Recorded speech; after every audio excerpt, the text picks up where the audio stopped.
എന്റെ അച്ഛനും അമ്മയും മരിച്ചതിന് ശേഷം എന്റെ അമ്മാവനാണ് എന്നെ നോക്കി വളർത്തിയത്. അപ്പൊ അമ്മാവൻ എന്നെ നോക്കി വളർത്തിക്കൊണ്ട് അമ്മാവൻ മരിച്ചപ്പോ എനിക്ക് വരാൻ പറ്റിയില്ല.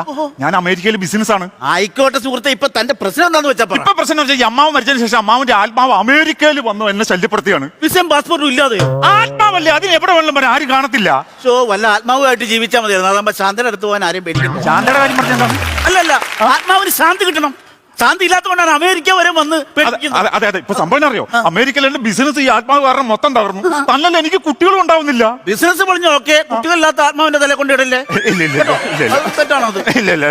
അല്ല, നിന്റെ അമ്മാവൻ എങ്ങനെയാണ് മരിച്ചത്? എന്റെ അമ്മാവന്റെ മരണം എന്ന് പറഞ്ഞാൽ സുഖമരണമായിരുന്നു. സുഖപ്രസവം എന്ന് കേട്ടിട്ടുണ്ട്, സുഖമരണം എന്ന് ആദ്യം കേൾക്കുക. ഉറക്കത്തിൽ മരിക്കുമായിരുന്നു? അല്ലല്ല, ഉറക്കത്തിൽ മരിക്കുമല്ല. അമ്മാവൻ മരിച്ചതെന്ന് വെച്ചാൽ ഞങ്ങളുടെ വീടിന്റെ അവിടെ ഒരു പുഴയുണ്ട്. ഈ പുഴയുടെ ഇറമ്പത്ത് ഒരു മാവ് നിൽപ്പുണ്ട്. അപ്പൊ അമ്മാവൻ ഈ മാവേ കയറിയപ്പോ മാവിന്റെ കൊമ്പൊടിഞ്ഞ് അമ്മാവൻ നേരെ പുഴയിൽ ചെന്നു. അയ്യോടാ, വീണെന്ന് പറഞ്ഞാൽ എങ്ങനെയാണ്, 8 പെണ്ണുങ്ങൾ കുളിച്ചോണ്ട് തന്നെ നടുക്കാണ് അമ്മാവൻ ചെന്ന് വീണത്. അമ്മാവന്റെ ബോഡി പൊക്കിയെടുത്തപ്പോണ്ടല്ലോ അമ്മാവന്റെ